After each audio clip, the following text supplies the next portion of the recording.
So உங்களுக்கு ஊட்டி அப்படின்னாலே அந்த மலை மேல இருக்கக்கூடிய டீ எஸ்டேட் தான் தெரியும். ஆனா இங்க 10க்கும் மேற்பட்ட காய்கறிகளை நம்ம அக்கா வந்து இங்கனக்குள்ள இயற்கை முறையில பண்ணிட்டு இருக்காங்க. அக்கா இது என்னென்ன காய்கறிக்கா, எப்ப என்ன பண்றீங்க? இது வந்து சக்கரவள்ளி கிழங்கு. ஓகே. சிவப்பு நிறத்துல வரக்கூடிய சக்கரவள்ளி கிழங்கு.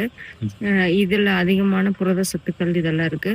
இது ஊட்டியோட பாவக்கான்னு சொல்லுவாங்க. இதுல கசப்பு இருக்காது. ஆனா பாவக்காயில இருக்கக்கூடிய எல்லா குணங்களும் இதுல இருக்கும். ஓகே. அப்புறம் இது ஊட்டிக்கே உரித்தான உருளைக்கிழங்கு. இதுல இது தெரியாதவங்க யாரும் இல்ல. ஊட்டியோட இந்த கிழங்கோட மகிமை எல்லாத்துக்குமே தெரியும். இது ஊட்டியில வளரக்கூடிய பாரம்பரிய விதை.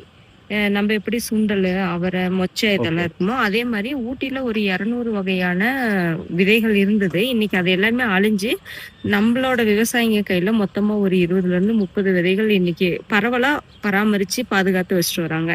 இது நம்மளோட அவரைக்காய், இந்தியன் பீன்ஸ்ன்னு சொல்லக்கூடிய அவரைக்காய்.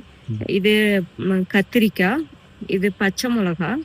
இதுலயே மிளகாயிலேயே நிறைய ரகம் இருக்கு. இன்னொரு கருப்பு ரகம் கூட நம்ம கிட்ட இருக்கு. இதுலயே பெருசா வளரக்கூடிய கொடை மிளகா இருக்கு. அப்புறம் பஜ்ஜி மிளகான்னு சொல்லக்கூடியது. இன்னைக்கு காய்ச்சிக்கு இது வச்சிருக்கோம். அதுக்கப்புறம் இது பார்த்தேன் சோளம், இது இங்க விளையுதா? இதுதான் நம்மளோட பாரம்பரிய உணவுகள். மக்காசோளம், கம்பு, தெனை, ராகி, வரகு, சாமை இதுதான் மலைப்பகுதியில விளைஞ்ச காய்கறிகள். இதெல்லாம் இன்னைக்கு அழிஞ்சு நம்ம வந்து கேரட், பீட்ரூட் பயிர் பண்றோம். ஆனா இங்க ஆதி காலத்துல இருந்து மக்கள் விளைவிச்சதுன்னா இந்த மாதிரி சோளங்கள். இது வந்து சிவப்பு சோளம். இன்னும் இது அறுவடைக்கு தயாராகல. இதோட கதிர்லாம் பாத்தீங்கன்னா சிவப்பா இருக்கு. இன்னும் விளைச்சல் வந்து முழுமை அடையல. அதனால இந்த நேரத்துல இருக்கு. ஓகே. சோ மக்களே, ஊட்டின்னா கேரட்டும் பீட்ரூட்டும் மொத்தம் கிடையாது, இத்தனை வகையான காய்கறிகள் இங்க விளையுது.